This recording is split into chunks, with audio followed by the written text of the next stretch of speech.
back to Superman and Lois TV Talk. This is our episode for Season 1, Episode 12, Through the Valley of Death. My name is Carl Havoc. Okay. My name's Frank Ramblings. Welcome. This is now what I think you should leave podcast. I think you should. Well, we already said that to Derek, so he's not going to be here. That's true. Unfortunately, we are without the third leg of our tripod. Yes, he is definitely the third leg. What are we trying to imply here? Should we start again? No. Okay. Anyway, he'll love that. The first leg of our tripod. Yeah. Yes. Is it the left leg, the right leg? All right. So it's more of an R2D2 situation. There are three co-equal legs. right. Yeah. Right now he's doing the BB-8 situation, which is pulling out his lighter and acting like he's flipping us off. Anyway, enough of the Where's Derek show. We're here to talk about Superman and Lois, and that is Through the Valley of Death. And I guess it's because Edge's fortress is in Death Valley, or the Badlands. Yeah, the Badlands. Is the Badlands in Death Valley? I don't know. Yeah, sure. We're from the East Coast. Yeah, we don't know those things. We know lakes in the Atlantic. And that's what I do. I don't know. But well, you do the maple syrup. That's what you do. That's your kind of. Oh yeah, maple syrup, Ben and Jerry's, Bernie Sanders. There you go. Yes, the three co-equal legs of Vermont. I'm trying to think. Like, okay, so we're East Coasters. Where would we put our fortress? Ooh, yeah. I don't. DC. I don't know. What are we supposed DC? To do? I don't know. I would do it. I would do it in the mountains of like Maine. I would do it. I would do it up at the top of Mount Katahdin. Is that really a mountain? That's a mountain in Maine. Yeah. Oh, okay.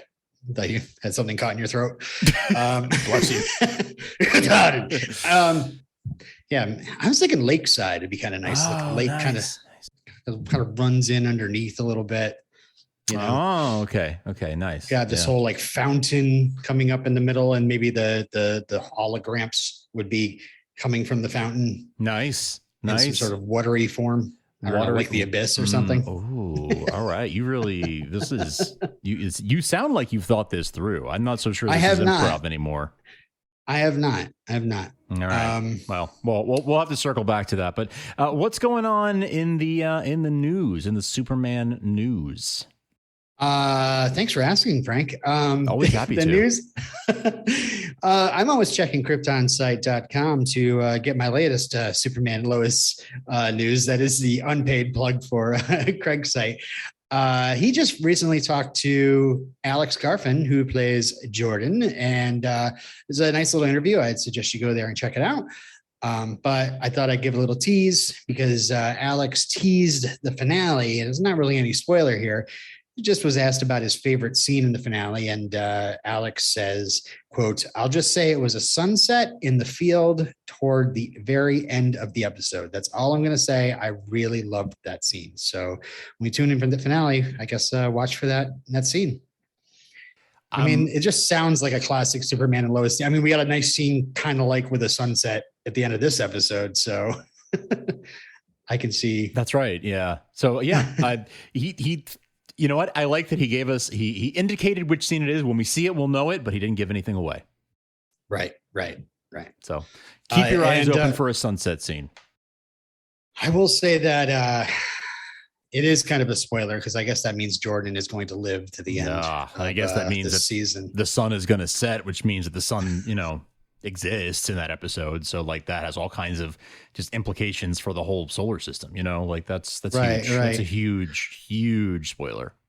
Yeah. There's no moon wobbles in Superman and Lois just yet. But if there was, Superman would definitely fix it. Oh yeah. 100%. After a strongly worded letter from some kid named Jeremy. He totally fixed all of that. Totally. Yes. I could see it. Oh boy. Shall we break it down? Yeah, let's do it. Let's break it down. Break it down now. Through the Valley of Death, written by Michael Narducci, who also wrote Haywire earlier this season. Haywire, the episode of Superman and Lois, not starring Gina Carano. Directed by Alexandra LaRoche. who has in her resume 7 Flash episodes, 6 Legends, 2 Supergirls, 2 Arrows, and this is her first Superman and Lois episode. So nice. So she has done some great work in the Arrowverse. She has been around the block, I guess you could say, but not in a weird way. Right. She is an Arrowverse veteran, and she brought it this episode. This was there were some really great character moments, and there were some really great acting moments that I would like to think the director had something to do with. So yeah, big props to Alexandra LaRoche. Yeah, this is one of those episodes where I think I wasn't really looking forward to it. We were kind of not happy about the direction that they were going in. And then they really, in this episode, like right at the top, they dropped the Z word. Don't say the Z word. And I don't know about you. I haven't talked to you about the episode yet. For me, it was like they dropped the Z word, and I was just like, oh my gosh. And I was very worried, and I realized, and we kind of had to go through some of the motions to get him out of this area of the story. Yes. Then by the end, it was just like, nope, awesome action, amazing emotion. Every single main character is bringing their A game. And I was just like, all right, sorry, show, to doubt you. You're awesome. I still don't know what's going on with Edge. I'm still kind of guessing. I'm amazed. I can't remember who I saw say this. It might have been Bailey, Michael Bailey, Fortress of Baileytude, saying like, consistently, it's like every single episode in the past few weeks, or the past few episodes, I should say, we've had a couple of hiatus. It's like every single one is the season finale. It's true. It's true. Yeah, they do. They've been pulling out a lot of things that you could save for a season finale, like the reveal of who Edge really is, the reveal of who Irons really was, like all of those things. Going back several episodes, you could have saved any of those things for a season finale, and probably 10 years ago you would have. But they have so much story to tell that they're able to unveil those things and have it just be like, yeah, this is just the 7th episode out of 15 or whatever. Like, it's amazing that they've been doing that kind of thing. I agree with most of what you just said. Like, I really do feel like when I heard the Z word, my hackles went up. And they had to go through some twists and turns to sort of work through that part of the story. There were amazing character moments. There was great action. There were some really heartwarming moments, family moments, and some real great drama. And I was excited to see Diggle and all that kind of stuff. I feel like the story left me wanting where it concerned the Z word. You wanted more Z.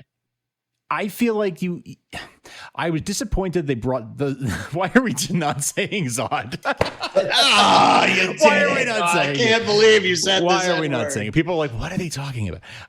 Because we want to have Derek continue to listen to the podcast. Yeah, I guess. I just, look, as a big Superman fan, I felt like if you're going to go Zod, we were wondering this whole time if Edge was really Zod or whatever. And I was kind of relieved when it turned out he wasn't, right? When it turned out that he was this other character, I was sort of relieved because I feel like Zod, like Lex Luthor, can be a villain that can be a crutch to lean on. Can be. Not always is, but can be. And I was enjoying seeing another story being told. Okay, they decided to bring in Zod. Fine. I wish that maybe they would save that for something else, but fine. When they do bring in Zod, it feels like they kind of underutilized him. Like if you're gonna bring him in. I feel like it shouldn't be something that. And the season's not over yet, so maybe there's more to come. But and undoubtedly there's more to come. But I just. This left me wanting more. And I guess what I'm saying is I hope I look back on this, be like, oh yeah, it left me wanting more. And now I'm satisfied with what I got after that. But I'm just in this sort of, I don't know if the story really, some parts of it didn't feel earned. Let's get into it though. Sorry to derail us right off the bat, but yeah, let's get into it and we'll get there. This is an interesting opening. I actually tuned in late and then caught this opening on my rewatch, which was Irons. And by the way, there are so many Johns in this episode, and that I just am calling everybody by their last name, except for Jonathan, who I can just call Jonathan. Sure. So Irons is out looking for somebody, and Skeets is helping him out. And it turns out that it's this world's version of his younger sister. Yeah. And that's where I wasn't sure if you had something in comic book knowledge that doesn't ring a bell. It doesn't ring a bell. I'm not. It's been a long time since I've gone back and done the Steel read through, which I did years and years ago. But yeah, I'm not familiar with that character off the top of my head. I just can't shake the idea of, like, imagine your dead older brother just turns up one day and it's just like, hey, it's gonna freak her out, right? Yeah. And he's much more nihilistic. Yeah, he's not exactly. He's all scarred and yeah. I was wondering if, like, you were gonna, like, freak out and be like, oh my, no, this means Copper is showing up. Copper is here. Right, right. Or are they hinting at some sort of spinoff for him? I haven't heard anything in the rumor mill about that, but it is expanding his arc. He's not just kind of coming in to help with Superman and then on his way. We're now the show seems to be more invested now in what's going on with him. It's true in that area. Or it was just a side distraction. Like, what has he been up to? Oh, he is looking, and why? He's just, maybe he's trying to find some sort of connection now that he's served his purpose. Right. Yeah, I really like the way that he was utilized. This episode, I hope that they have more in store for him. Maybe he joins Legends or something. Who knows? That would be such a weird bringing that character into Steel part of Legends. That's interesting. Oh. Yeah. Or just his. I mean, I guess he'd just have to be a little more. He'd have to have a lot more comedic stuff going on. Yeah, that's true. That's true. It's a very angry character. We have seen he's been charming though. There, when he can turn the charm with Lois, like, and I forgot about the mines, the Schuster mines, and right. Like he's got some range. By the way, John Henry Irons in the comics does have a sister. Her name is Blondell Irons, but she's not a major character and major figure. She's been sort of mentioned, portrayed in passing, but not a major character. So yeah, I don't know where they're going with that. I'm interested to see where that goes. But he gets that call from Lois and he just like, well, F that. Yep. My mission is back on again. He was already like, I didn't really want to go through with this, and this is the excuse I needed. All right, cool. What do you need me for? Right. Okay, so we're back to what I call the Fortress of Vegetude, because I don't know what else to call it. Nice. This is where we find out that this barrage of pain is not just to break him down, but also they're trying to possess Superman with a Kryptonian, and that Kryptonian is Zar. Zar. It's the Z word. The Z word. His name is Zedward. Zedward P. Zod. The third. I've always been Team Zedward. How about you? Oh no, I don't want to be Team Jacob. Okay, so we know that's going on, and also, like, Superman is actually calling him brother, and Edge is like, nope, too late for that. Okay, so the next scene is kind of sad. They've lost their dad. The boys are upset, but Lois is like, go to bed. Everything's fine. I've been dealing with this for 20 years. In my mind, it was immediate, like, data point. Okay, and then I thought of you. I thought of you immediately. So wait, does that line up with what we know about when they got married and stuff? I purposely was like, I'm not putting, All right. Frank and Derek through this Okay. again. And I'm sorry if the listeners are like, oh, here we go, 20 years. I don't know. I didn't pull my notes out and start calculating. I sure as hell didn't, because I hate math. But okay, then that's fair enough. So we're just gonna let that one slide. We'll let that one. We'll let it go this time. But it is good in story context because this is the first season of a television show, but yes, Lois is kind of reminding us like, no, this is not anything new for Superman. But, when Sam shows up and gives her that hug, she's got that steely exterior for the boys, but it's still 20 years of this still is hard on her. It grates on her, right? Like, absolutely. Yeah. That's traumatic. I do appreciate that she is, as much as she's putting on a front for the boys, I do appreciate that there is this consistency where she is from the start saying it's going to be okay. Like, he's been through worse, and he'll get through this too. And she has faith in him from the start, even if she is, putting on projecting more confidence for her boys. She does believe that, deep down, she does believe that. And obviously that faith in him carries through this episode. But I love that from the beginning, it's like she knows it's going to be okay, just doesn't know how. Right. And it's still, painful to know that, she knows he's going through some pain, yes. And, like his soul is at risk, so to speak. Oh yeah. And another interesting little tidbit was that, Sam doesn't know the location of the Fortress of Solitude. Right. So he's asked about that. He's like, I know I'm not supposed to know, but just in case. And then she's like, he's not there. Right. It's a good thing he doesn't know it either, because he's shown time after time he can't really be trusted when it comes to like Superman in general. So yeah, I know I'm not supposed to know, but I am willing to melt that place down. Yeah, exactly. The next scene is just shots of Smallville streets, the fields and stuff. And it just seems like nobody's out. Like everybody's just kind of like hiding in their homes almost, So this was filmed in 2020. Yeah, exactly.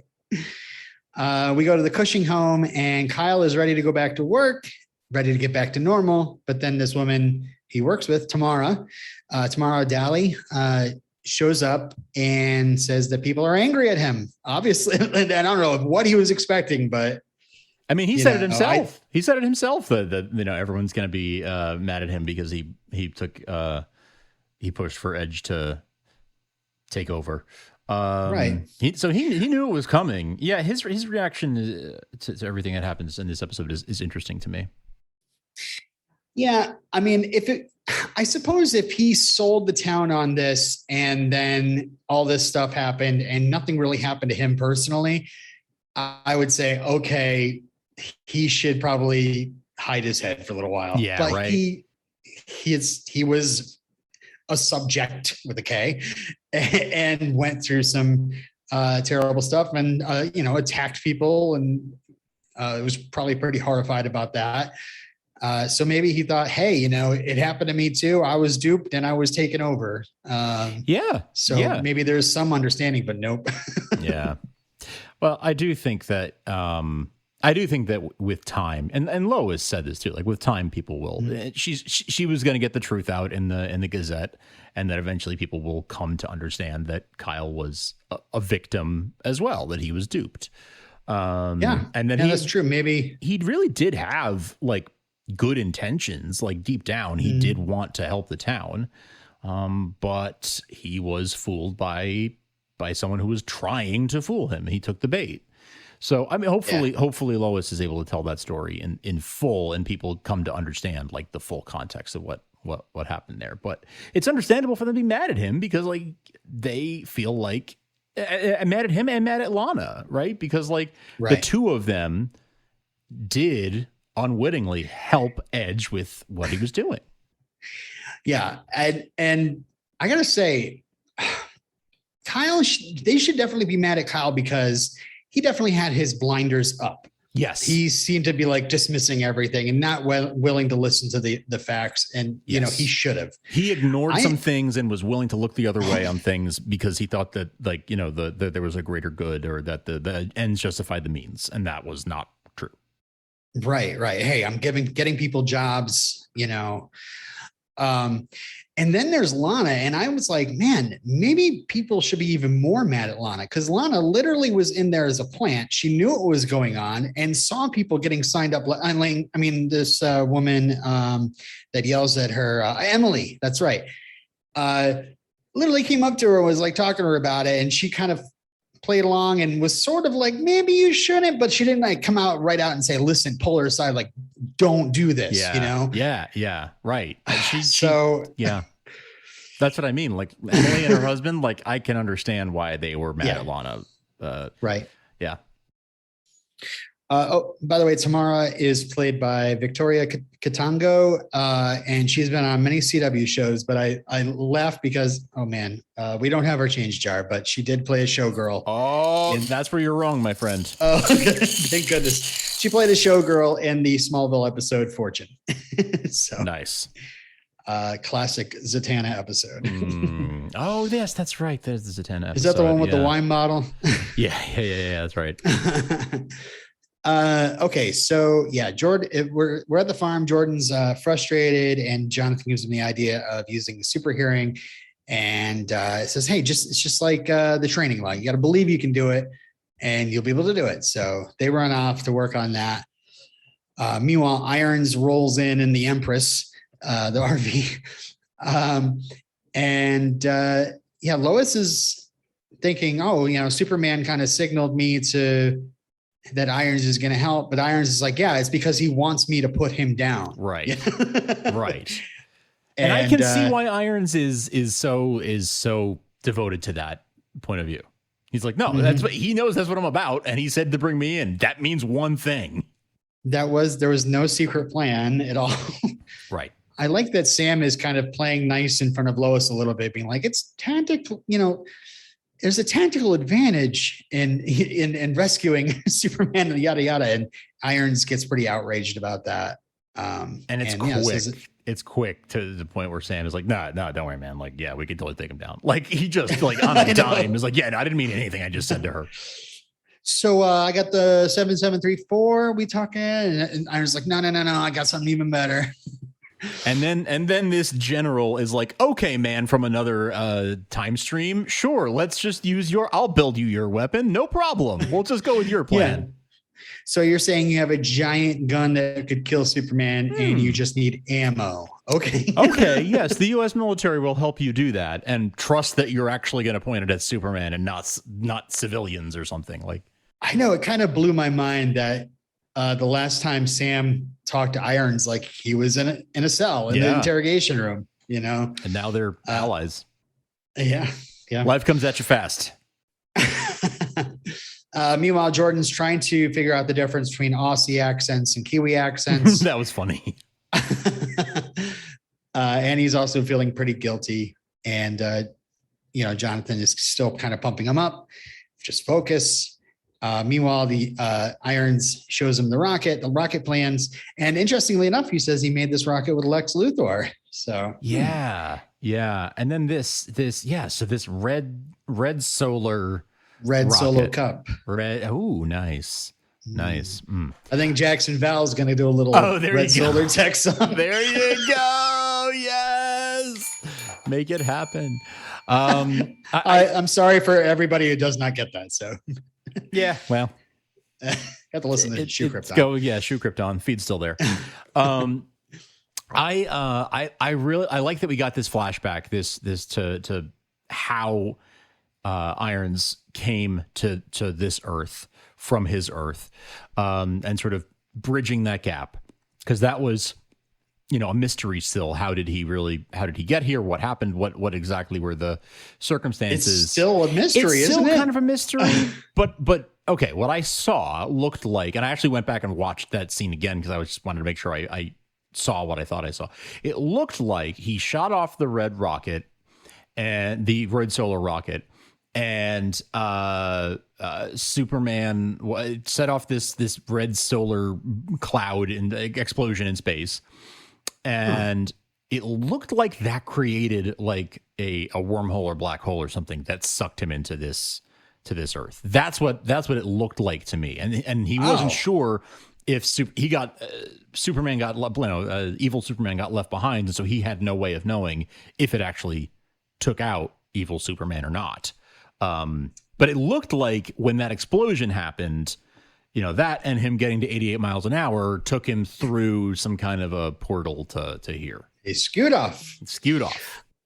See, I didn't see it that way. Maybe I need to go back and rewatch it, because I assumed he was in this situation with evil Superman and was taken off guard. Like, it looked like he was just like, what's that behind? What's that next, out my right window? Like, there's a wormhole open. And I was like, are they saying that when Crisis happened, like he was in the middle of fighting evil Superman and all of a sudden just like got sucked through some sort of wormhole that was set up in space? So was it just like while he was fighting Superman, Crisis happened to happen at that moment? That's interesting. Yeah. That's interesting. And then boom, he's on our Earth. I didn't see it that way, but that's very interesting. Because there's nothing to rule that out necessarily. So there's nothing saying you're definitely. I mean, there's nothing saying either one of us is wrong. It might be a thing where I didn't watch close enough, or I didn't comprehend it enough that what they were trying to get across. But Derek is shouting at his car radio right now. Yeah, well, that's because he likes to sing along to Jackson Val. I don't know. I thought he was more of a moving right along kind of guy in the car. Yes. Footloose and fancy free. I do like that the computer announces the project as Project Icarus. It's very we're gonna bring the winged guy down or whatever. Right. And it's all about flying up into the sky, right? It's all going out into space. Yeah. So Irons is like, load this up and I will take care of the rest. So we go back to the Smallville streets, and that's when the Emily's family bellows at Lana and Kyle, and then Lois kind of I do like that they kind of gave Emily a little bit, and like they didn't just like use that character as like, oh, she got possessed and that's it. Like she talks about how painful it is that she like really like her body was used to attack Lois Lane and a teenage boy. She was violated, someone else took over her body. You're very right, Robin. She had an arc. We saw her at 3 different points, before, during, and after. Right. Like, we actually saw this sort of supporting character have an arc. We saw her catching up with Clark at the diner, and so like they knew each other from Smallville. Like that establishes some roots for her. Then we saw her go through get duped by Edge and go through what she went through, and yes, that attack on Lois and Jonathan, and then come out the other side, and she's horrified by it. And we actually see this arc. Like they put some thought and effort into making this character matter, and like you said, not just be a background character who's just like a tool to telegraph what Edge is doing. Like, she actually had her own story. Right. And, of course, if they're going to make Smallville a character itself, that was very cliche, I guess, but if a bench is a character, then anything can be a character. Am I right? They should definitely make sure that there are characters in the town we can go to, and it's not just like the Cushings and the Kents are the only people that matter in Smallville. Totally. Because that's what makes it feel like an actual community. That's what makes it feel like a real place. Smallville feels like a real place. Right. It is a real place, right? Oh yeah, we're going there. It is a real place, right? We're just redoing the meme. Oh no. Nice. Then and I also like that Emily's husband just about takes Kyle's head off. He's like, we're gonna go right here, Yeah. But then out from the Smallville Gazette steps Lois Lane in a nice leather jacket that she pulls out on occasion. I'm a fan of. and wants to talk to Kyle and ask him about what it's like to be taken. I mean, she's looking for proof to show Irons that there is hope. There is hope for Superman. Right. And Kyle did say that, he went through this thing where it wasn't just like like Lana willingly gave herself over to Laura. Right. Kyle was violated and taken over. Right. And so he was remembering going through mental trauma, couldn't picture his family, had that feeling like he should just let go and everything would be okay. And your family would be better off if you just let go, So yeah, Lois gets the hope that Superman can be saved. Right. And so back at the Edge Cave, Superman is fighting and Edge assures Zeta it won't be long. Yeah. Yeah. Yeah. Yeah. I've been listening to a lot of Beatles, been thinking about you. That makes me happy. It's just such good music. I don't know if anybody's heard of this band. They're gonna. I think 2022 is gonna be their year. I think it's finally gonna be their year. Yeah. Oh gosh. So yeah, Superman gets flashes.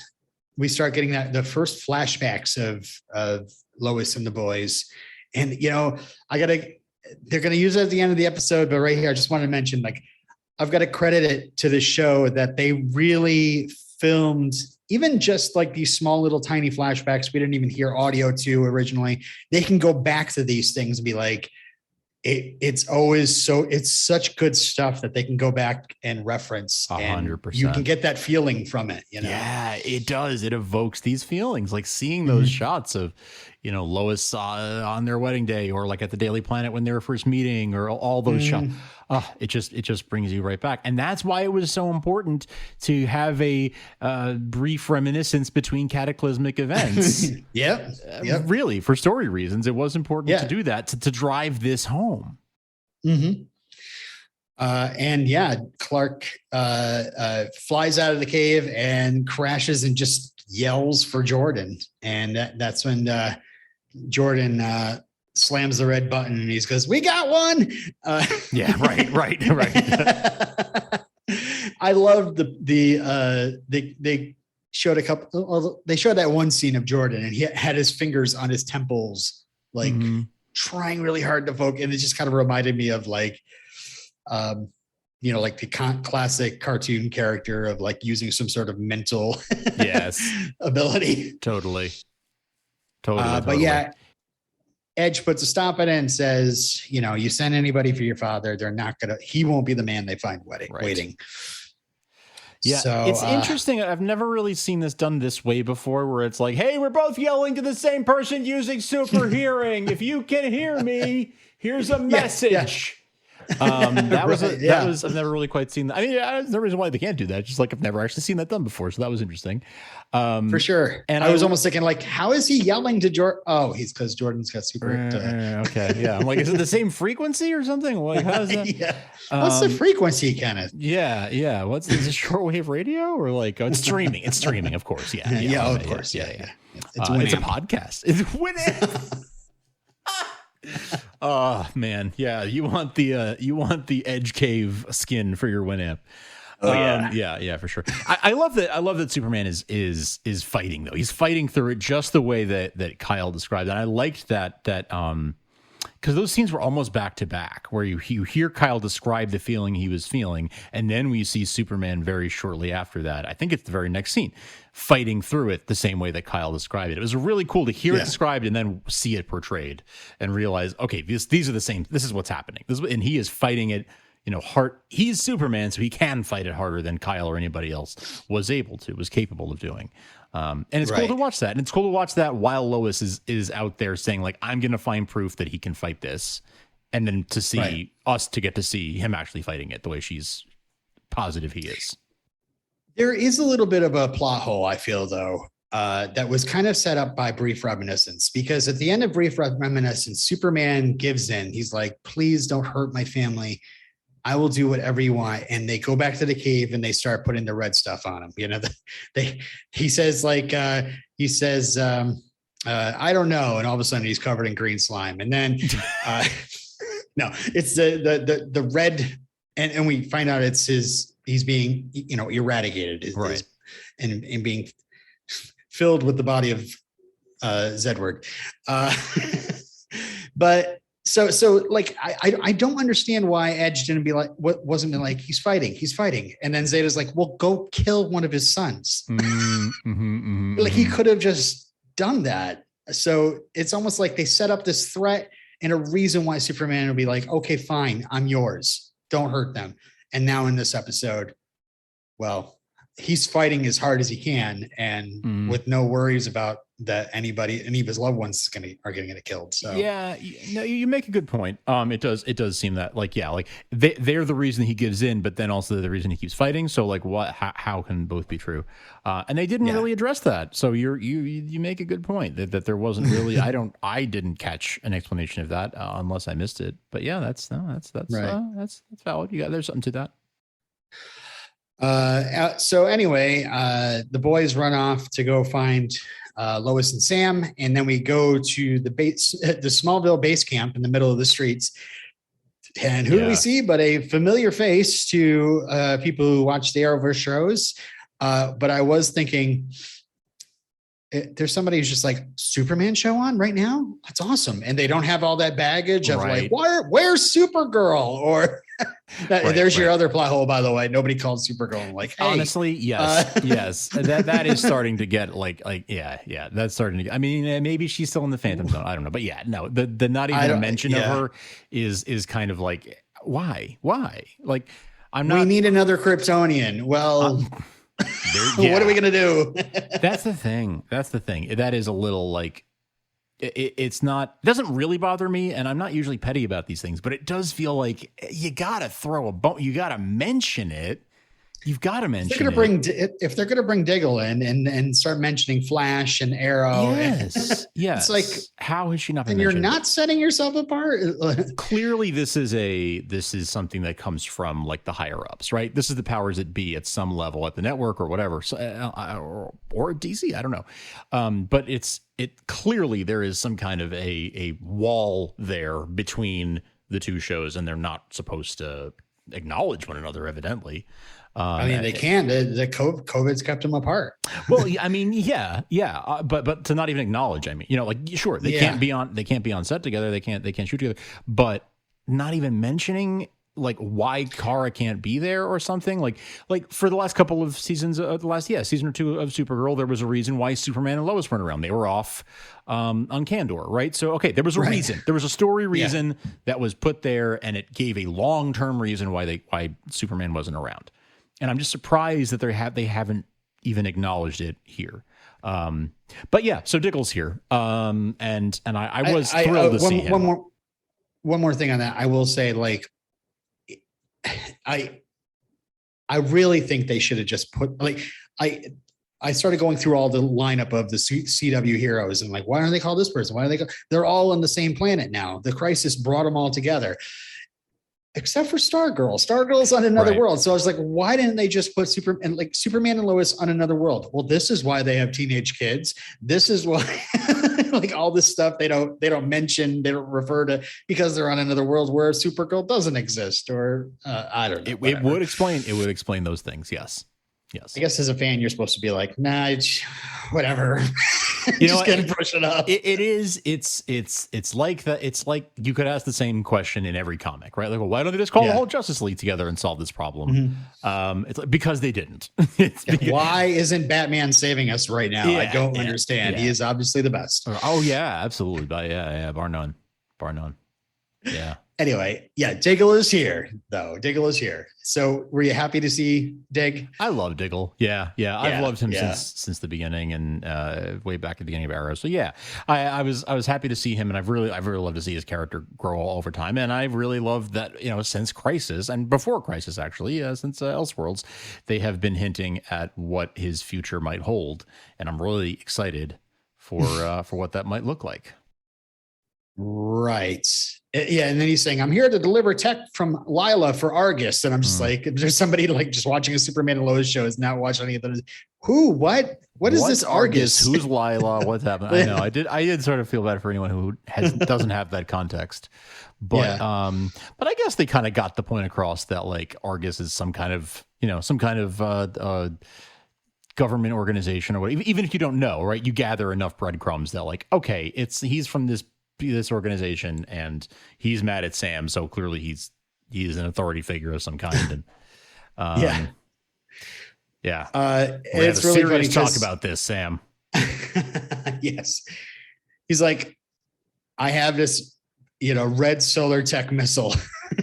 or is the red solar tech not a part of the mess? The red solar tech is what Irons has, and he has just brought a missile, and I'm not sure. He needs the I guess he has the plans, and he knows how to build it. He just needs them to give him the ingredients, so to speak. So he brings a case with a little tiny missile and he gives it to Sam. And then all of a sudden Lois is like, they're going to kill Superman with it. Oh, they're going to kill Superman with it. Wait a second here. That changes everything. Yeah. Like, oh, I just thought it was like hundreds of innocent civilians. No, right. No worries. Right. Yeah. If it's my husband, that's different. No, I don't know. Yeah. I do like that. She immediately, when she sees Diggle and Diggle gives her just a little bit of information, she pieces together what's happening, right? Because she's Lois Lane, and that's what she does. Mm-hmm. She figures this stuff out. Yeah, exactly. And just as quickly as she runs into her dad, to stop what's going on, her kids run into her and tell her what's going on. Yep. We have a little brief interlude with a brief Kyle. Reminiscence between cataclysmic scenes. Yeah, the Cushings discover that someone threw a rock through the window and wrote "Get out of Smallville" across their house. Stuff is escalating quickly.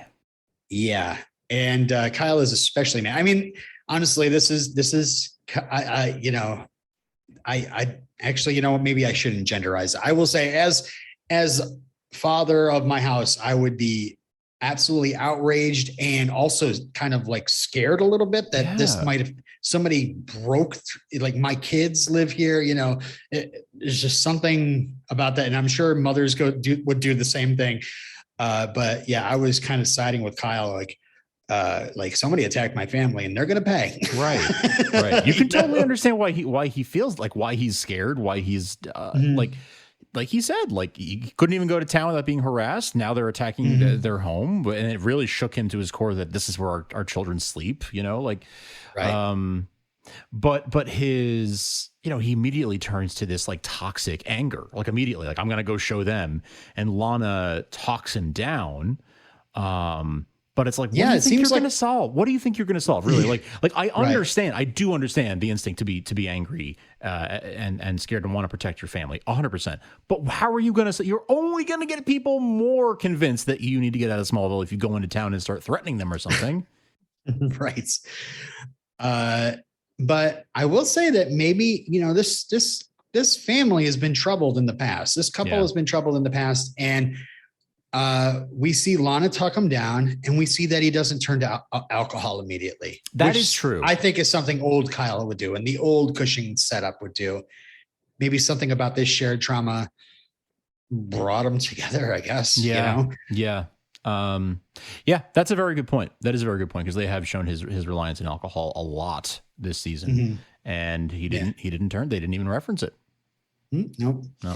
You know what else they didn't reference is where the hell their other daughter was this whole time. Yeah, they just kind of bring her at the end of the episode and like, hey, Sophie's back. Was she at camp? Like, what is happening?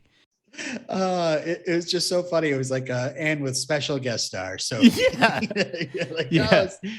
like Norm. Yes, I don't know. Who knows? Who cares? It's Norm. And they, the other Cushing thing is they totally ripped off the Kent family paint fight by getting into a water fight. Yeah, I just thought that was cute. Though. Slow motion water fight with this, some sort of sweet indie music playing in the background.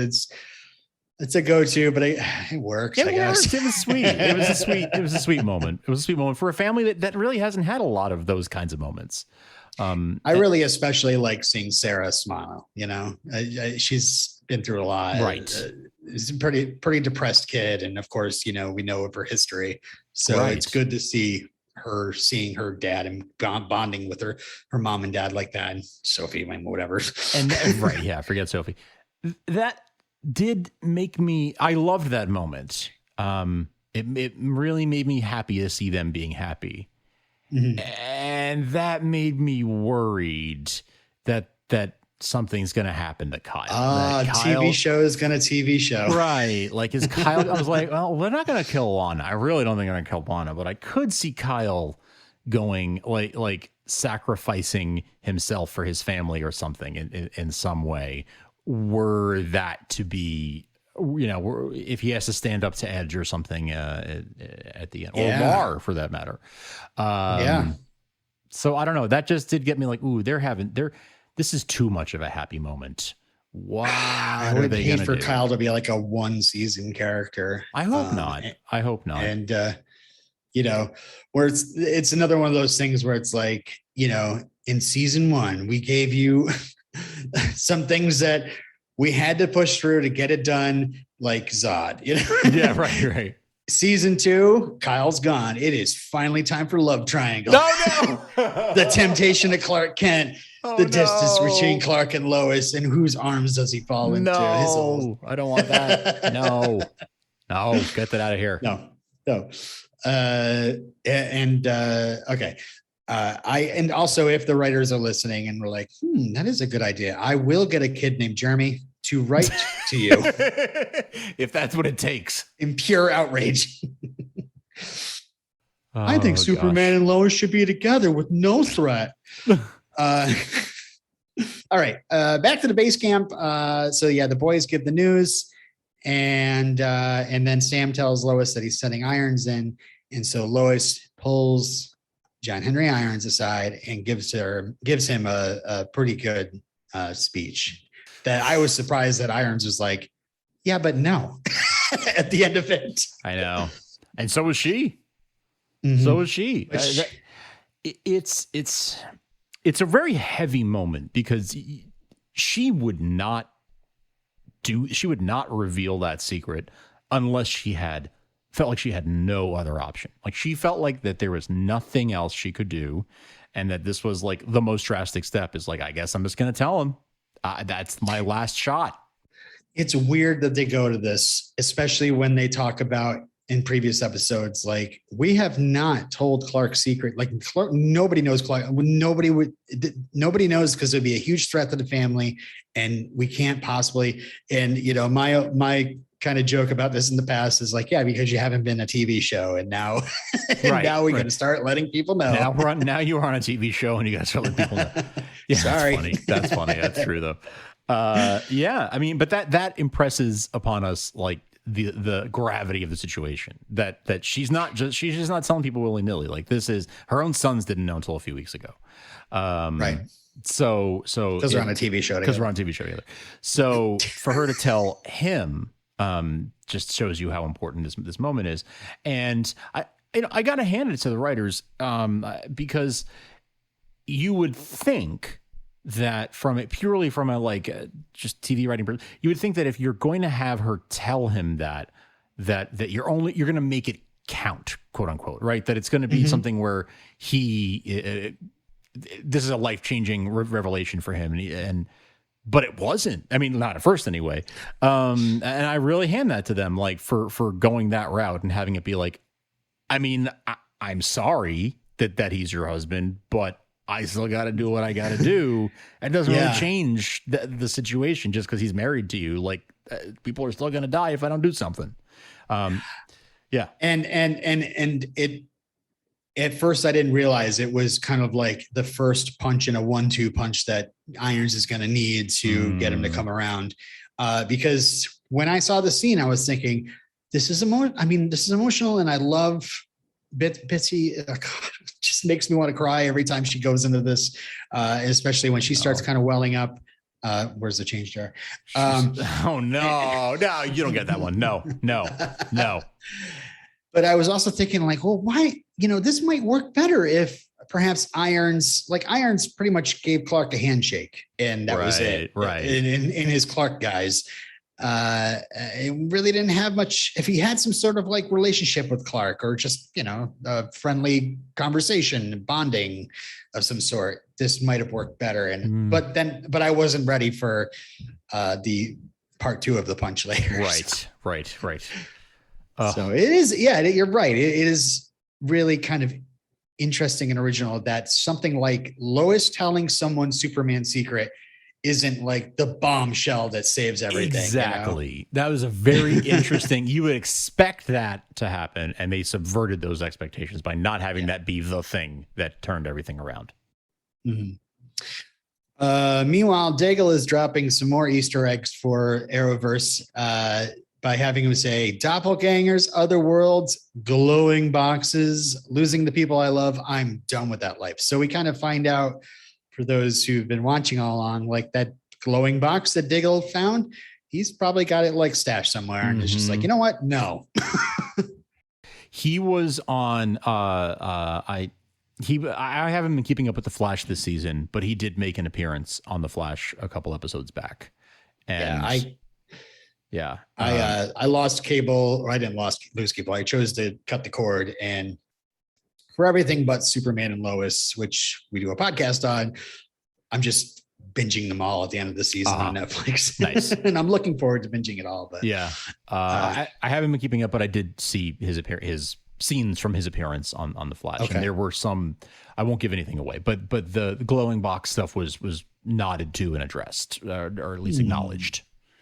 So I don't know where. One of these days they're going to go full Lantern, and I cannot wait.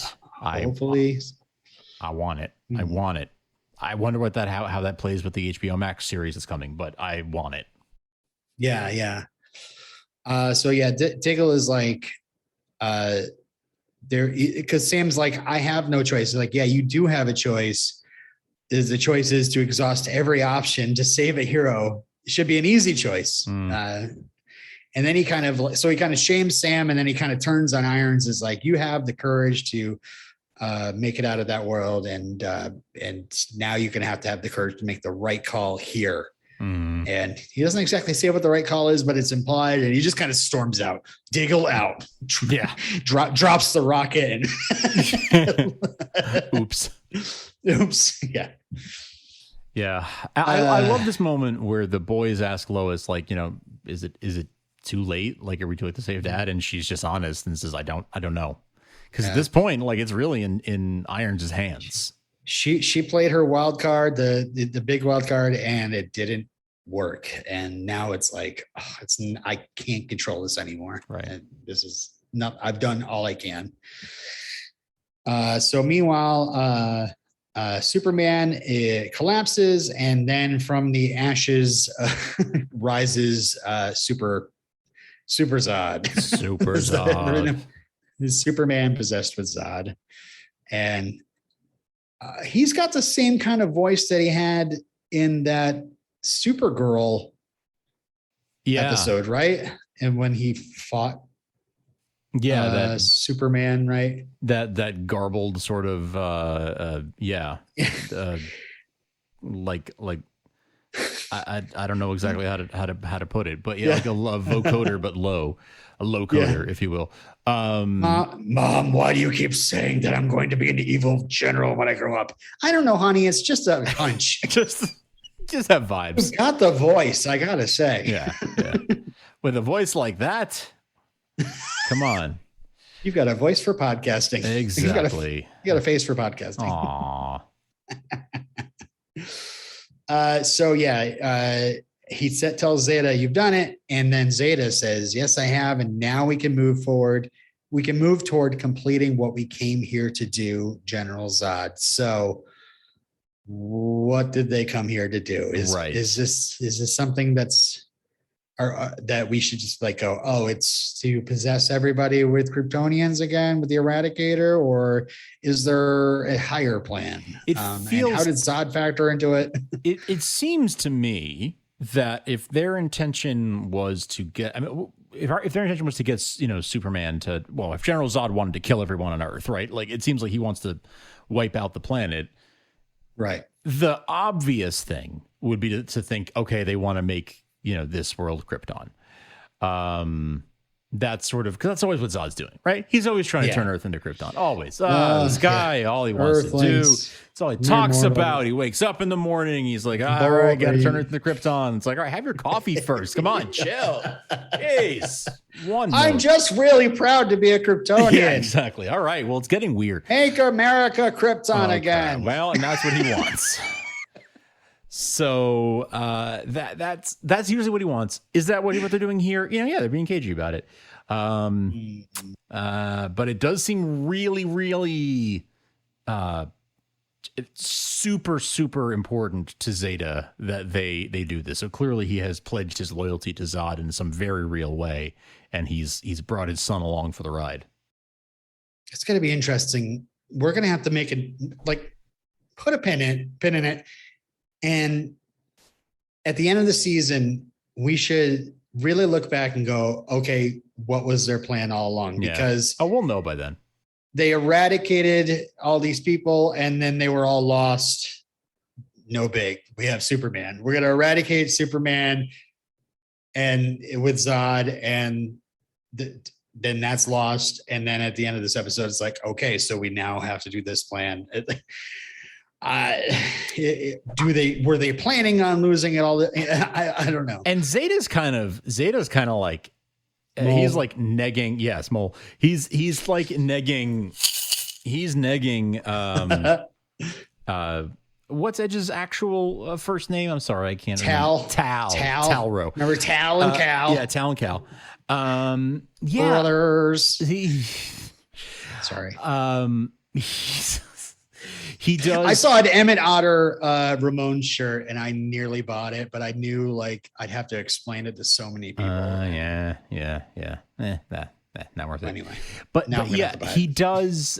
Zeta is negging Tal, and like he's telling him like you failed at this at every level. So I think it's the execution, the rollout of the plan has been real sloppy, and every time, because it seems to me what they wanted was make all these Kryptonian like super soldiers, get Superman to be Zod and lead this army that they've created to destroy the planet. But at every level, Tal seems to have failed and then been like, well, okay, that's fine because I still have the next phase of the plan. Even if they're not, all the phases aren't going to work together.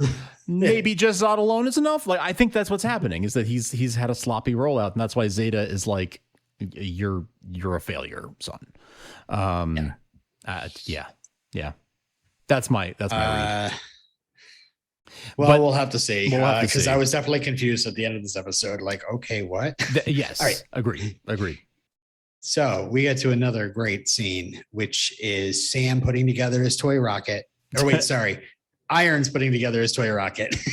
Yep. It's so silly, that thing, just seeing it on the table behind him. I'm like, that looks like a kid's toy rocket. It looks like a bottle rocket. Like, it looks. This will take down Superman. Okay. Anyway, does it have like the red matter from Star Trek 2009 in it? Like, what? How does that work? I need to know. Edna, how does it work? How does it work? And explain the Kelvin universe. Okay. Have your report on my desk stats. Skewed off. So then the number 2 punch comes in, and that is Mr. Jonathan Kent, and he talks to him one-on-one, and this is what comes, like, he saw all those videos.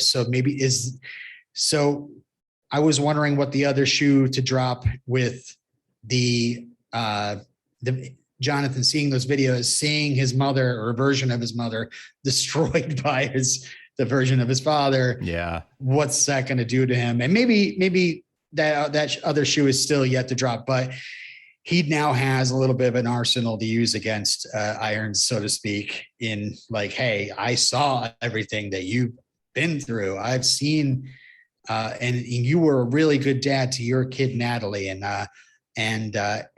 boy, then he Jordan LSS brings up the fountains, the water fountains in his eyes. I'm just like, no, don't start crying. This guy can and then act. He says, yes, this guy can act, man. Says, this guy you're going to kill, he's a really good dad too. And oh man, so earnest. So he's not being manipulative, like in the least. He is being sincere. He is there to just be like, I just need you to know, like, you're about to, kill my dad, and he's a really good dad, and I know you were a good dad, and maybe you can relate. Like, it's so pure. It's so pure. Right. And especially when Iron's just putting up his usual defenses, like there's no other way, there's no other choice. And Jonathan, like, channeling his father, is just like, there's always another way. That's so Superman to me, like. Absolutely. That is Superman's son right there. Like, that is Superman's son. That is how you write a Superman story. Right. So we go to the Badlands, and Iron shows up in his steel suit, and then we have Super Zod showing up, and Irons kind of takes a look at him, and he's just like, they have a close up of his little, Tony Stark visor, and he's like, he's looking pretty scared. Like, oh boy. He takes one look, and he can tell, like, Superman is not home. Superman is not behind those eyes. Like, he takes one look, and he knows that's not him. So we go to the base camp, and they're like, we can't locate him, and then it just kind of cuts to Irons being knocked into space and then back down to the earth. Wait, that might be him.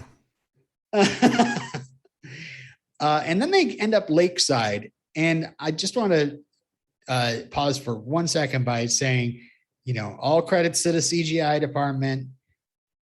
I was getting real tired of that desert. By the end, I was like, come on, can we get out of this CGI sludge? Yeah. And whatever, it's well rendered. I'm just saying, but I can tell it's not real. We're lakeside in Vancouver. Like, I know that's an actual lake. Well, that's where your fortress is, right? By the lake. That's true. That might be why I'm, that's right. My East Coast fortress is going to be in Vancouver. Problem with that. Slight problem. So Irons is like, yep, he's turned.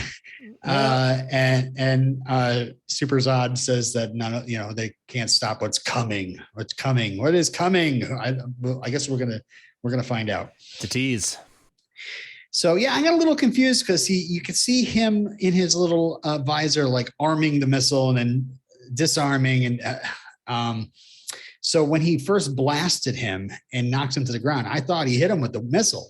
Yes, I thought so too for a second, and because they had made a point of saying, like, well, you can't waste your one missile on him, and then it looked like, oh, did you waste your shot? But it also was like, but where's the red explosion? That's not it. But yes, they made it. The context around it made it look like that was the missile. You're right. I agree. I felt that way too. And it knocked him to the ground, and at first I'm thinking, oh, he depowered him, but then I started to slowly realize, like, oh, no. He got hit hard, and that caused enough of a disruption to make Superman start going, no, I can't, and try to fight it. And his eyes start glowing red and back and forth over and over again. And then Irons is like, okay, well, I have to keep reminding him who he is. So I'll hit him in the head a couple times with my hammer as well. I know. I think it's cool that Irons was the one to be like, come on, fight.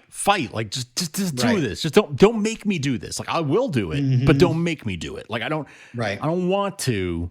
I think I have to, but I don't want to. So make me not have to.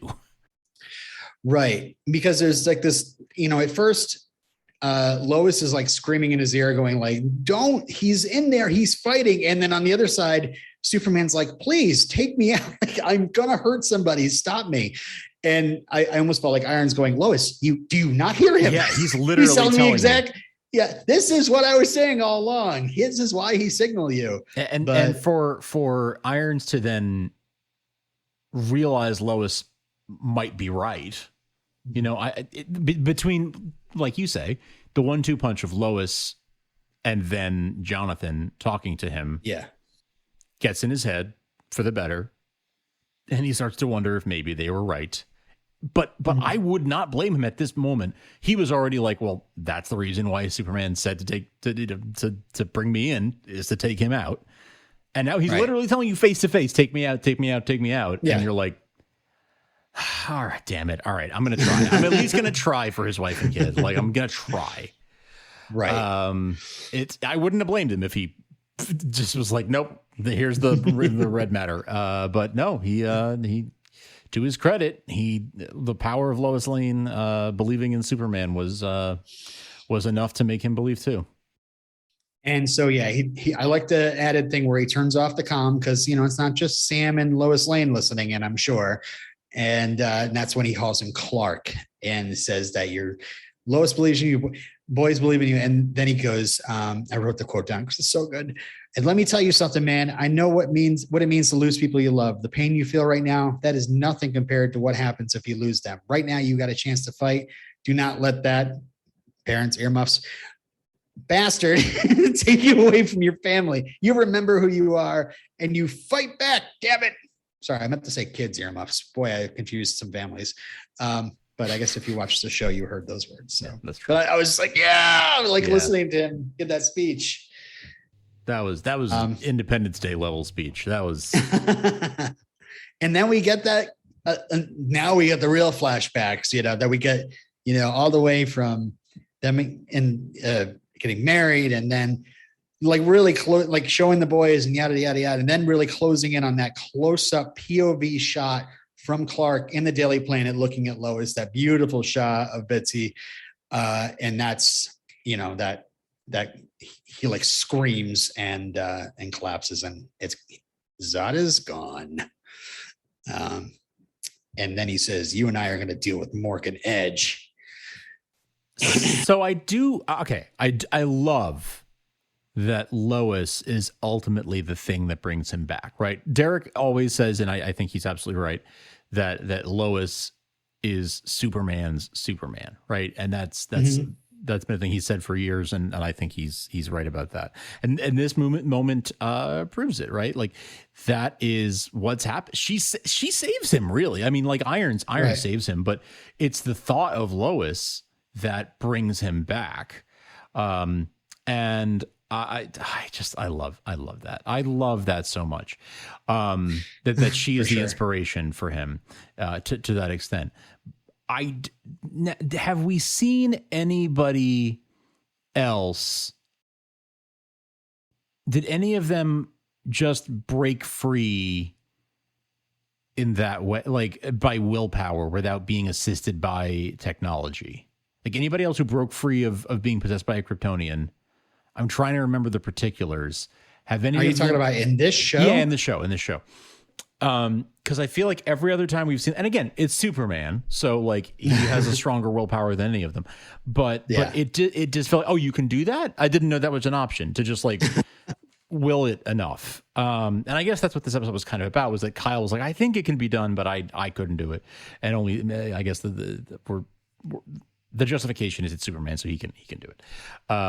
But that was the thing that just sort of felt a little bit Deus Ex Machina to me, of like, oh, it's Zod, the big threat. Well, I don't know, if everybody claps hard enough, Tinkerbell lives. I don't know. It just felt,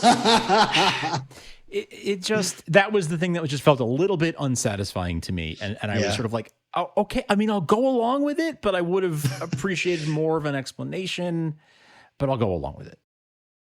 Yeah, it is kind of almost like cheesy in a way, where you're just like, the show is just like, just start cheering, go Superman, go Superman, go Superman. Believe. And he did it. Yeah, he believes.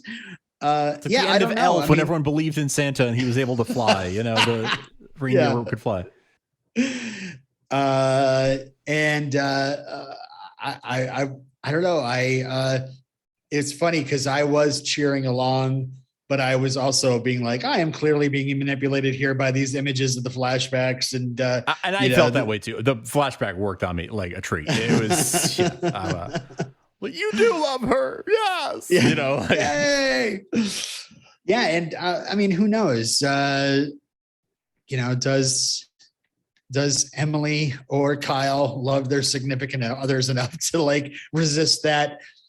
Like, and it's from what Kyle says, it was like a voice telling him like, you just let go, like everybody be happier without you, I think it's less about how much they love their partner and more about just like Superman is Superman. He has this incredible strength, not just physical strength, but strength of will, to fight.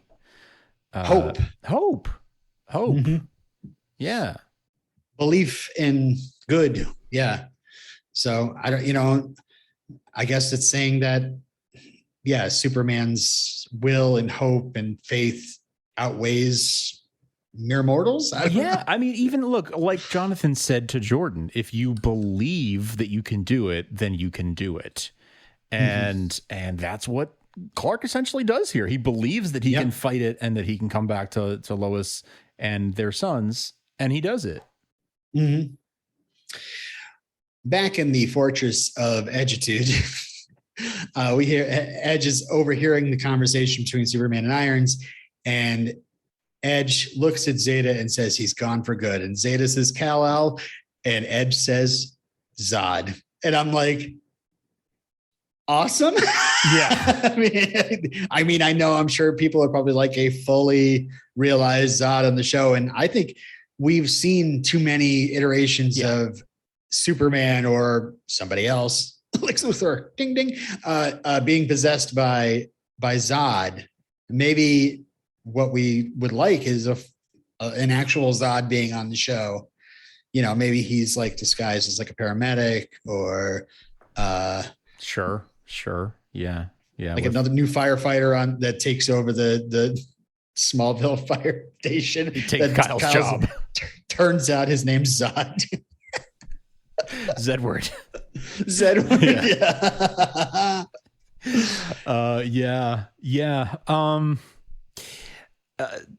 Yeah. I have complicated feelings about it. I love Zod as a character, so I love to see him done well. And I think that it was interesting to have it done in this way of like, after all this buildup, now we're going to put Zod in Superman's body is an interesting story.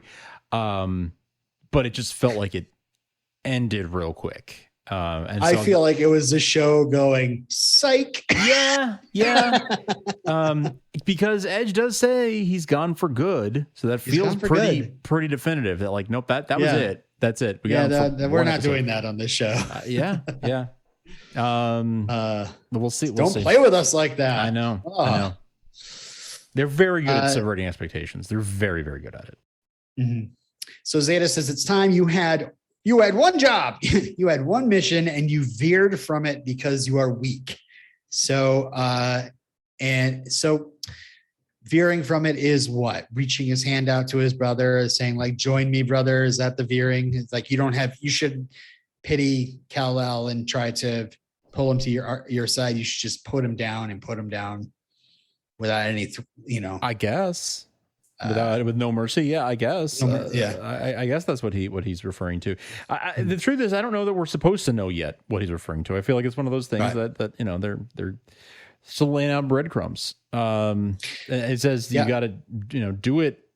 Go carry out the mission and don't veer from it, or you're going to be the reason that the Krypton was lost. So to me, it sounds like again we're trying to reinstate Krypton on Earth, and if we don't, then Krypton's lost forever. Yeah, I guess that's the only way you can really read it. That's how I read it. Sort of weird.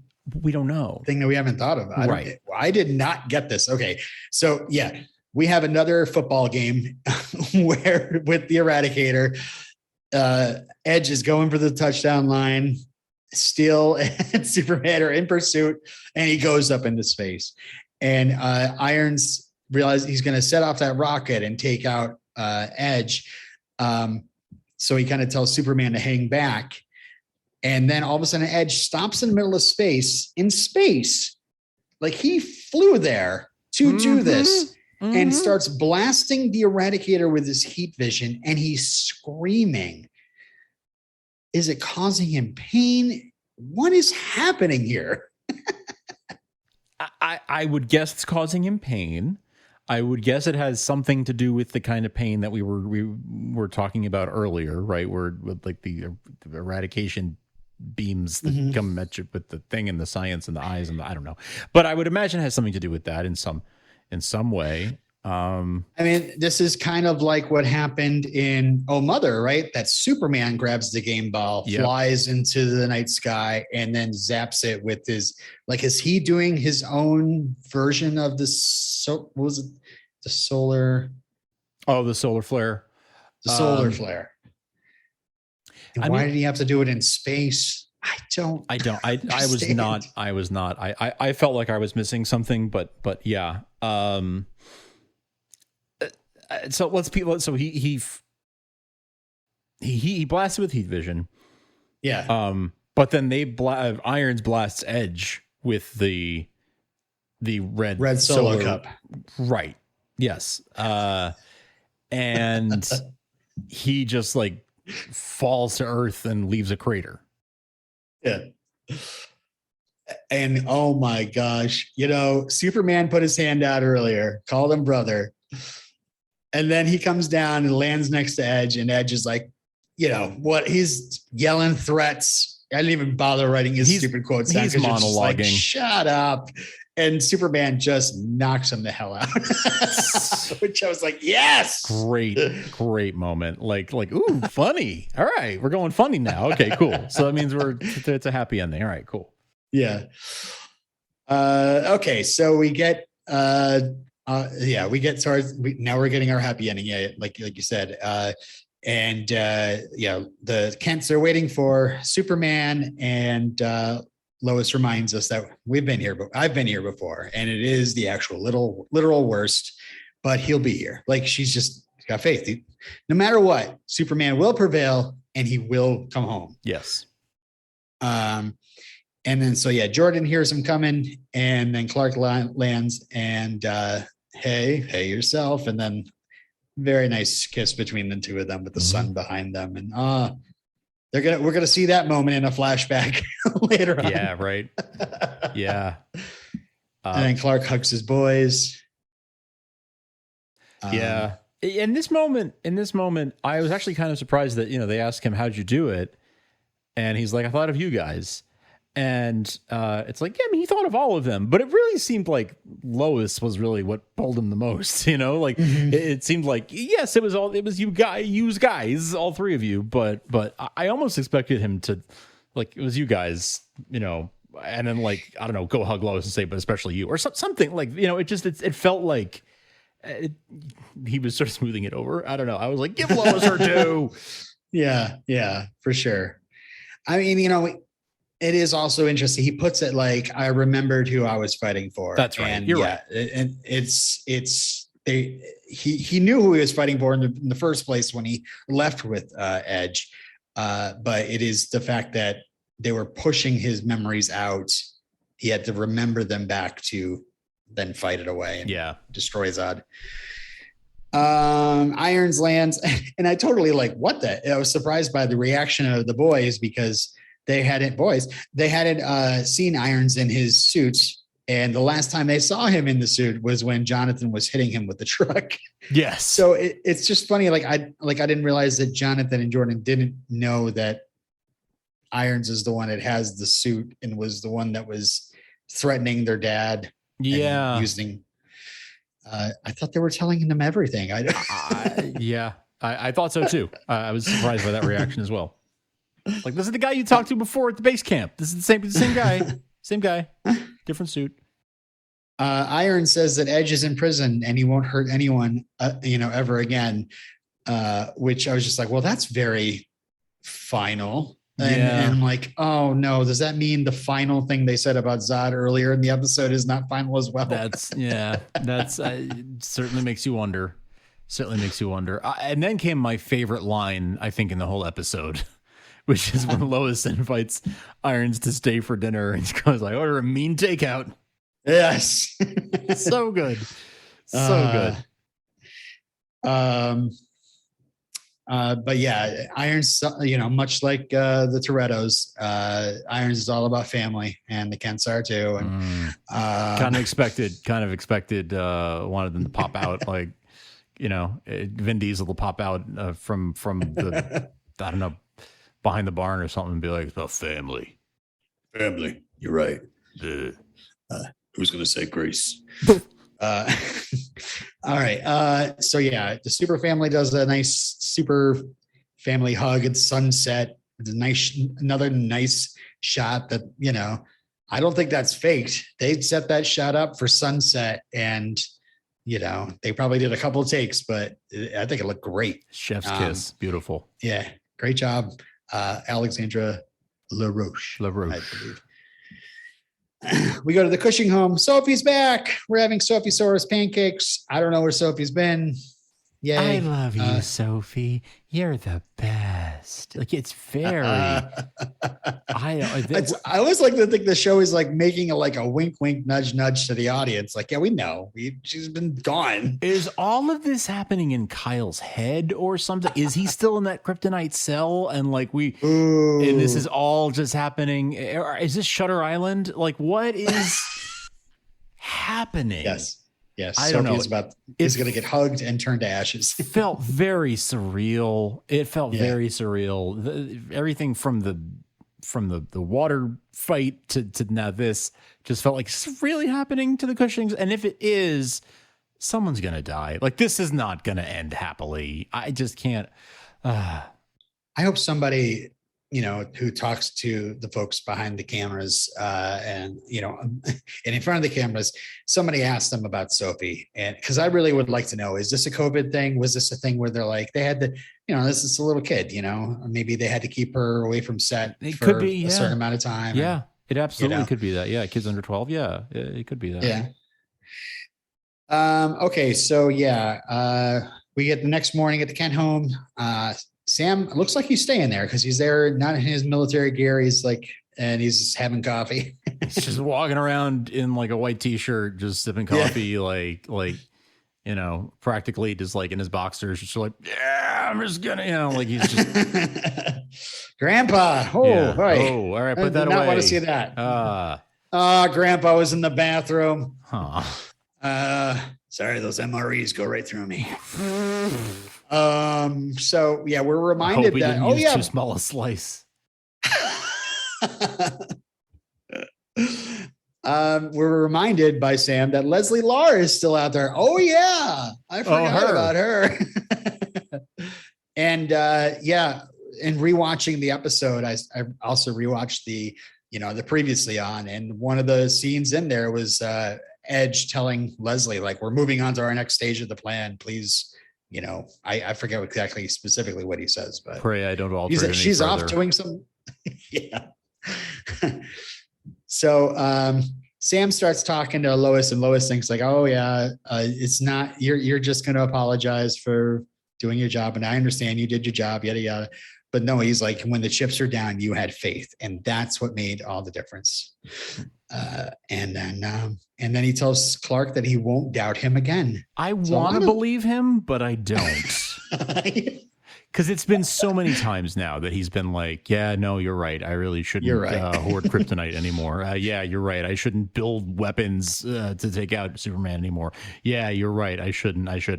But I will every time. Like, he just. So I really hope that this moment of Lois having faith and that making all the difference, I hope that converts him in his heart. But I don't know that I have a lot of faith in Sam. We'd like to have that moment where Superman gathers up all the kryptonite in some sort of huge net and hurls it into the sun.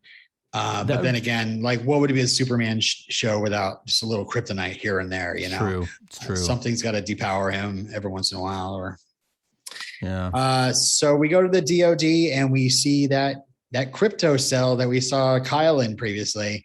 Now Edge is in it, and his eyes suddenly flash white. And we hear Zeta's voice say, complete what you were sent here for. And Edge has the biggest smirk, like the evilest smirk, as we go to credits. So what happened here? destroy Buzz Lightyear, destroy Buzz Lightyear, destroy. I don't know. Yeah, I think it's Zeta. I mean, I think I'm wrong about this, but what it looks like is Zeta, I guess, possessing him now. Maybe he got eradicated with Zeta when he heat visioned the thing. But it, completely you're sent here for it, by all evidence that we have, it looks like it's some kind of a plan to keep Krypton alive. He says that Krypton will be lost if you don't succeed. So it's some kind of a plan. We know that much. It's some kind of a plan to keep Krypton from being lost, whatever that means. I don't think it was Zeta though, because Zeta, like when Edge left the cave, it seemed like Zeta Ghost was still like standing there. Well, that's behind. The hologram, but that's not the same as being possessed with him, right? Like that's an AI that is designed to look like him, talk like him, just like the Jor-El AI in Clark's Fortress, Cal's Fortress. So he could still be possessed by the real Zeta's, essence or spirit or whatever they're calling it. I don't know. I just thought of that now. Because how else is he overhearing Zeta's voice? I guess. I don't know.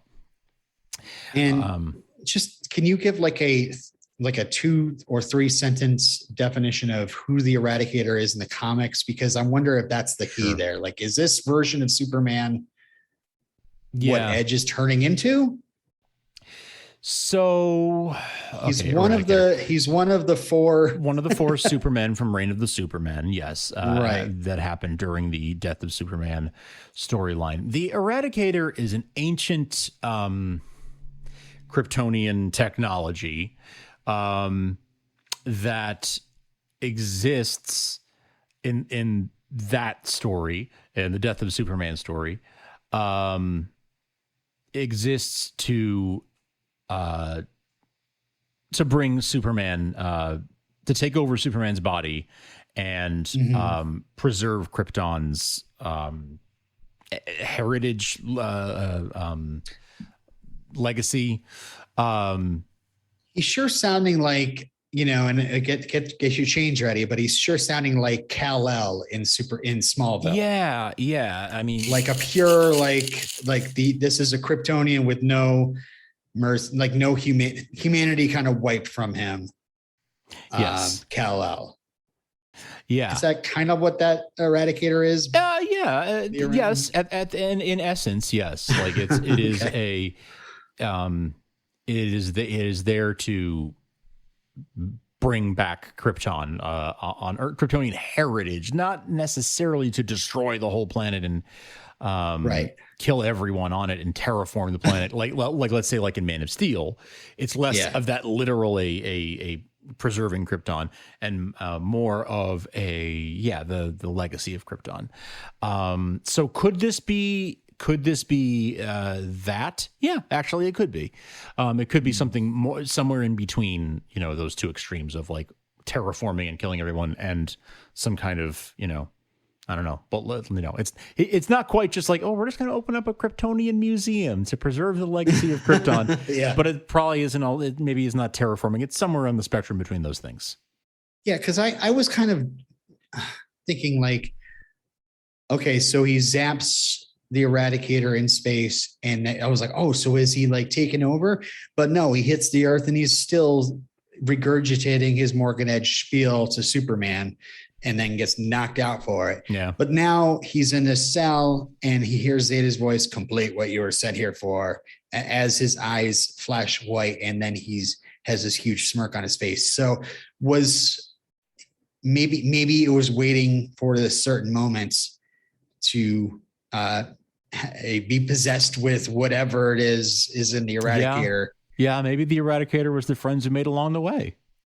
Maybe Edge is going to have to fight the effects of the Eradicator and be turned good at the end of this. And then it's Superman and Lois and Uncle Morgan. Uncle Morgan. Oh, that's a spinoff right there. Is the Uncle Morgan Power Hour or something? Like the Johnny Karate show, but with Uncle Morgan. But this is an interesting, we'll wrap it up here. I think what we're going into, I I kind of dig this. I'm thinking about Silence of the Lambs. I'm thinking about the Avengers, especially. Loki wanted to get locked up in the Avengers to unleash the Hulk or whatever. So could there be a reason why Edge or whatever Zeta possessed Edge with allows himself to be locked up in the DOD for? Is it Project 7734? We were reminded of Sam's still got stuff in there. Yes, you do have to wonder if it was like, now I'm closer to the, I'm not locked in here with you. You're locked in here with me. Like a little bit, honestly, a little bit of that this was strategic to get me close to the weapons or whatever. Yeah. It could absolutely be that. We will just have to wait and see until next week, because, it's, there are lots of questions to be answered still. And that's one thing that consistently, this show really does really, really well. And it does keep subverting expectations, and it does keep you wondering. It does, it's never as straightforward as it seems. And that's why I'm hedging a little bit on, like, it looks like it's going to be this, but I've been wrong about that almost every step of the way. So I don't believe what I think anymore. I want to see it unfold. We'll see. We'll see, but I'm loving it. All right. Well, let's wrap it up here. Yes. Unless you have anything to say, Derek. No? Wait, he's yelling right now. Bummer. Can't hear him. Visit us on the web at supermantvtalk.com. Email us your thoughts, supermantvtalk@gmail.com. Follow us on Twitter @supermantvtalk. And just remind you, I use that every week as a workshop for awful jokes and gifs as I watch Superman and Lois. Apologies and you're welcome, all at the same time. It's a hoot every week. It's a hoot. Instagram Starkville House of Al. Subscribe on your favorite podcatcher, rate and review us on Apple Podcasts. And of course, as mentioned at the top of the show, check out Krypton Site, K-Site TV for Craig and all his amazing reporting over there. And of course, follow them on Twitter @SupermanLoisTV. Yes. Always top notch. Craig always does top notch work. And that Alice Garfin interview is just one example of it. Yeah.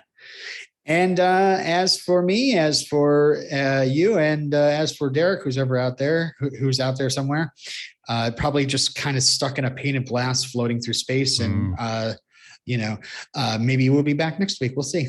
That's how it must feel. That's got to be how it feels when he's listening to this and can't talk back. Like he's just knocking on the pane of glass and he can't get out. Well, got you, Jor-El. All right. Well, as for us here at Superman Lois TV Talk, we're always around.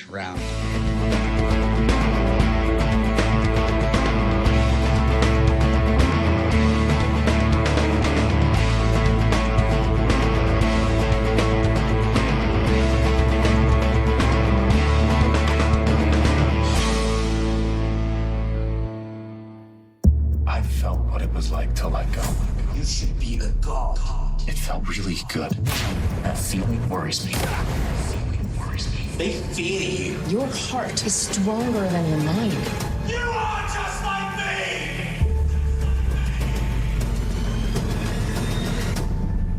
And you just heard the audio for the trailer for next week. That is episode 13 of the season, Fail Safe. 2 words. Yes, not fail safe. I'm not sure fail if that means safe. Fail safe. Hey, if you're going to fail, make sure, don't be like dangerous about it. At least tell me you were safe. The episode description says, tension. Superman pays a visit to Morgan Edge. Meanwhile, Lois and Chrissy work together on a story. Beppo. Lastly, Jonathan finds a welcome distraction during a very stressful school day. Is he going to learn like how to make a football out of paper and then kind of flick it? That'd be good. During some sort of welcome distraction. I don't know. Yeah.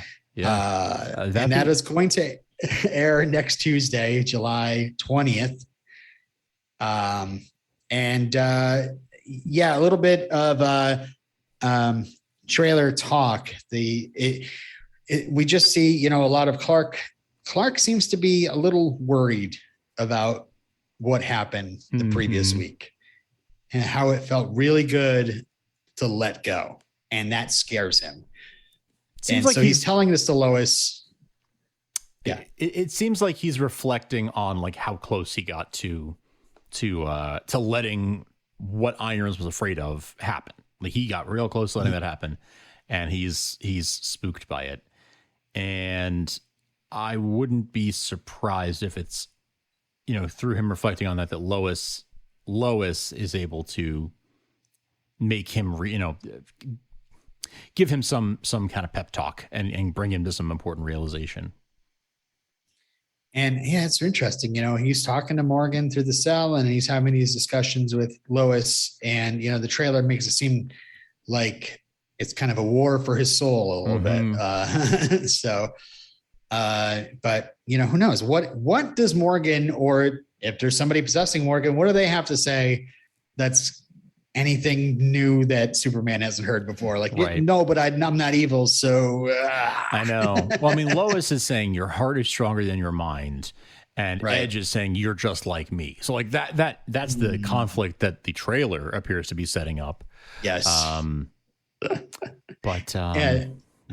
And it's weird how they also, in the trailer, I noticed a couple of key scenes that they just kind of grabbed from earlier episodes. So I don't know. Yeah. Maybe they're trying not to show everything. Maybe they're trying to mislead us a little bit. They recycled some footage. Yeah, I think that's probably a misdirect.